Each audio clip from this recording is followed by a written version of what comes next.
En aquel tiempo, al ver Jesús a las muchedumbres, se compadecía de ellas, porque estaban extenuadas y abandonadas, como ovejas que no tienen pastor. Entonces dice a sus discípulos: la mies es abundante, pero los trabajadores son pocos. Rogad pues al Señor de la mies que mande trabajadores a su mies. Llamó a sus 12 discípulos y les dio autoridad para expulsar espíritus inmundos y curar toda enfermedad y toda dolencia. Estos son los nombres de los 12 apóstoles. El primero, Simón, llamado Pedro, y Andrés, su hermano. Santiago, el de Zebedeo, y Juan, su hermano. Felipe y Bartolomé. Tomás y Mateo, el publicano. Santiago, el de Alfeo y Tadeo. Simón, el de Caná, y Judas Iscariote, el que lo entregó. A estos 12 los envió Jesús con estas instrucciones: no vayáis a tierras de paganos ni entréis en las ciudades de Samaria, sino id a las ovejas descarriadas de Israel. Id y proclamad que ha llegado el reino de los cielos. Curad enfermos, resucitad muertos, limpiad leprosos, arrojad demonios. Gratis lo habéis recibido, dadlo gratis. Palabra del Señor. Gloria a ti, Señor Jesús. Tantas enseñanzas en este Evangelio, en este 11º domingo del tiempo ordinario. Vamos a ver algunas de ellas. Primera, hacen falta sacerdotes, hacen falta evangelizadores. El Señor se compadece de aquella gente de la cual dice que estaban como ovejas que no tienen pastor, y pide a los apóstoles, a la comunidad, constatando que la mies es abundante y los obreros pocos, pide que se rece para que el Padre suscite vocaciones, que mande obreros a su mies, que mande obreros para atender a esas ovejas descarriadas. Eso pasaba en tiempos de Jesús, es verdad que él estaba empezando, pero es que esto hoy sucede mucho más que entonces. En un país como Irlanda, si no recuerdo mal, este año han entrado en toda Irlanda 4 o 5 seminaristas entre todos los seminarios de Irlanda. Un país como Irlanda, uno de los grandes países católicos de Europa, no me refiero a su tamaño, sino a su fe. Un país como Irlanda, la crisis es absoluta. El número de iglesias que se cierran, que se ponen a la venta para que se conviertan en lo que sea, es continuo. Holanda, Bélgica, Alemania, Francia, pero también ya España, Italia, Portugal, también. No hay vocaciones. Incluso sitios donde hasta hace poco ese problema no existía, Estados Unidos, en general toda Latinoamérica, no hay vocaciones. Claro que hay excepciones, como no recordar en México a la diócesis de Guadalajara, por ejemplo, bueno, o en Colombia, Sonsón, Río Negro, vale, son excepciones. Por desgracia, hoy ya lo general es que no hay vocaciones.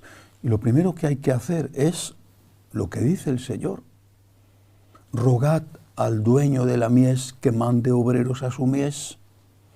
Rogad al Señor que toque el corazón de los jóvenes, para que esos jóvenes se sientan llamados a entregarlo todo por Él, por amor a Él, no por hacer otro tipo de cosas, aunque sean buenas, sino por amor a Jesús. Y es por amor a Jesús que se evangeliza, es por amor a Jesús que se cuida de los necesitados, siempre por amor a Jesús. La consagración es a Cristo. La consagración no es a unas obras, ni siquiera las obras de apostolado. La consagración es a Cristo, y por Cristo dejamos todo. Dejamos lo que más cuesta dejar, que son los proyectos, cuesta más dejar las ilusiones que las realidades. Bueno, pues dejamos lo que más cuesta dejar por amor al Señor y nos metemos en la aventura de seguirle y de ponernos a su disposición. Segunda enseñanza. El Evangelio de hoy cuenta los nombres de los apóstoles. El Señor ha pedido vocaciones. Llegan. ¿Pero quiénes son las vocaciones que llegan? ¿Ángeles? Cuando uno mira esta lista, se queda impresionado. El Señor eligió de lo que tenía, no cabe duda, no estaba allí un San Francisco o un San Juan Bosco para elegirles. Eligió lo que tenía, lo mejor de lo que tenía. Pero oye, que ángeles no eran, ¿eh? Algunos eran personajes que tenían una historia. Voy a volver a leer alguno de los nombres. Por ejemplo, dice Santiago, el de Zebedeo y Juan. Una persona con un carácter tan duro y tan difícil que Jesús les llamó los hijos del trueno. Unas personas además ambiciosas. Su mamá, como representante de ellos que estaban allí, le pide a Jesús en un momento además extraordinariamente difícil en que no estaba Jesús para esas cosas, porque estaba anunciando su muerte, que sus hijos fueran los primeros. A tu izquierda y a tu derecha tienen que sentarse. El Señor los elige y los quiere. Y no digamos como quiso de forma especial a San Juan Zebedeo. San Pedro, bueno, que sabía quién era, que el propio San Pedro le dice a Jesús, aléjate de mí que soy un pecador, porque era verdad que en la noche de Jueves Santo, en el momento más importante, le traiciona y le niega 3 veces. Le elige y le nombra jefe de la iglesia. Y después dice que está, entre otros, está también Mateo el publicano, el recaudador de impuestos, un ladrón, que cobraba de más. Cobraba los impuestos para los romanos, un colaboracionista de los romanos, del pueblo opresor, del pueblo conquistador, y que además se quedaba con una parte para él y se había hecho rico con el robo. Pero se convierte, devuelve lo que ha robado y sigue a Jesús.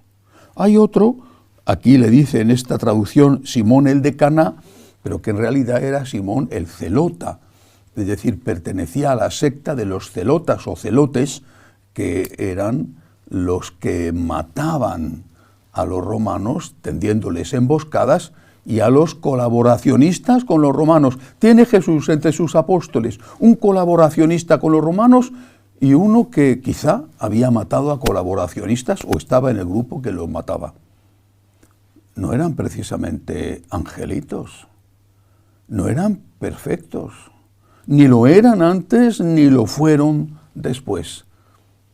No digamos ya Judas el traidor, Judas el Iscariote. Y los elige el Señor. ¿Cuál es la enseñanza? Que vengan sacerdotes, que vengan. ¿Son perfectos?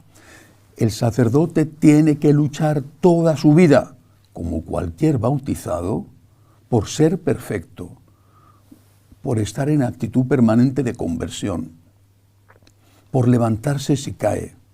Tiene que luchar toda su vida por estar al servicio de Cristo y al servicio por amor a Cristo de la comunidad.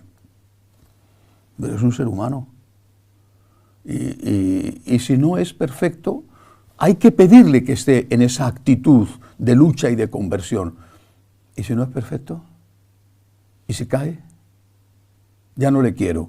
No estoy hablando de delincuentes, de pederastas, porque eso es una proporción ínfima. Por desgracia existen, pero es una proporción ínfima. Estoy hablando de los sacerdotes normales, repito, no de los delincuentes, de los sacerdotes normales. ¿Son santos? ¿Somos santos? Algunos. Yo me considero un pecador. Lo que hay que pedirle al sacerdote es que luche por ser santo. Eso es lo que hay que pedirle. San Agustín decía a sus feligreses cuando era obispo en la ciudad de Hipona: soy un pastor para vosotros y soy un cristiano con vosotros. Es decir, tengo que cuidaros, pero yo también estoy avanzando. ¿Por qué el laico le pide al sacerdote lo que él no da o más de lo que él da? Y no me refiero a dinero. ¿Por qué el laico entiende para sí mismo que es un pecador y que necesita confesión y que está en el camino de la santidad pero no ha llegado, y en cambio reclama para sus sacerdotes que sean ángeles. ¿Alguna vez se ha puesto alguien a plantearse, a preguntarse lo que esto representa para los futuros sacerdotes? La sensación que tienes de que vas a ser juzgado sin piedad y sin compasión ninguna, y que aquellos que son pecadores porque lo son, lo normal, pecadores que quieren convertirse, pero son pecadores, a ti no te van a permitir ni siquiera que tengas una tentación. Y no digo ya caídas contra el sexto mandamiento, no, ni siquiera que un día te enfades. Ahí hay un problema. Este es el problema que plantearon los cátaros en la Edad Media, la herejía de los cátaros. Nosotros somos pecadores, pero queremos ser servidos por puros. Nuestro Señor eligió pecadores como apóstoles y les pidió que se santificaran, y lo hicieron, murieron mártires, pero a lo largo de su vida pues tuvieron antes y después momentos de debilidad y de caída. Pidamos al Señor que mande sacerdotes a su mies. Acojamos a esos sacerdotes. Tratémosles con cariño y también con paciencia, incluso con compasión. Ayudémosles para que estén en el camino de la santidad, que es lo que sí que hay que pedirles. Lo mismo que los sacerdotes se lo piden a los fieles. Yo te acojo, te doy la bienvenida y te pido que estés en un camino de conversión. Lo mismo los fieles con sus sacerdotes. De lo contrario, esta exigencia tan dura espanta, y muchos no se atreven a entrar en el seminario porque sienten que van a ser juzgados con una intolerancia suprema.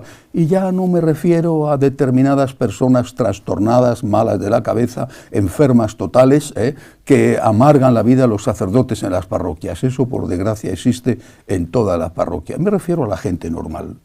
La gente normal que con mucha frecuencia tiene unos niveles de exigencia para los sacerdotes que no tienen para ellos mismos. Pídele al otro lo que te pides a ti.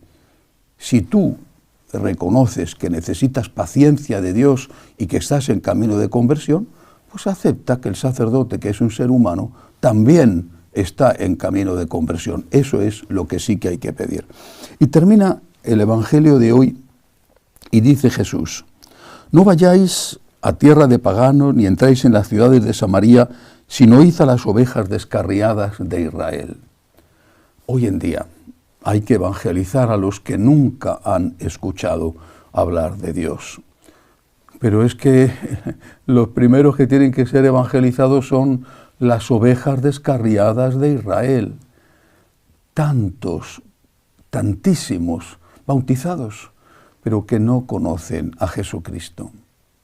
Y lo peor es que creen que lo conocen, que no saben lo que es la Iglesia y tienen una opinión deformada, la opinión que les da el mundo de la Iglesia. Esos a los cuales el Papa Benedicto XVI denominó paganos bautizados. Así es. Esas son las ovejas descarriadas hoy. Hay que ir a ellas. Y es mucho más difícil. Quizá si vas a predicar a un país musulmán, determinados países musulmanes al menos, te juegues la vida. O quizás si vas a predicar a los sitios donde todavía hay poblaciones animistas, quizá te juegues la vida a lo mejor de otra manera por las condiciones extremas de clima o de otro tipo. Pero hoy las ovejas descarriadas de la casa de Israel están entre nosotros y son esa inmensa mayoría de bautizados católicos que están lejos de Dios. Y eso es mucho más difícil que evangelizar a los que nunca han conocido a Cristo. Y precisamente a esos es a los que todos tenemos la obligación de intentar llegar. Los sacerdotes, por supuesto, pero también los laicos, porque esos que están alejados posiblemente nunca van a tratar con un sacerdote o a lo mejor en alguna circunstancia especial, un funeral. En cambio van a tratar continuamente con laicos, algunos de los cuales están cerca del Señor y que tienen que ser sus evangelizadores. Que así sea.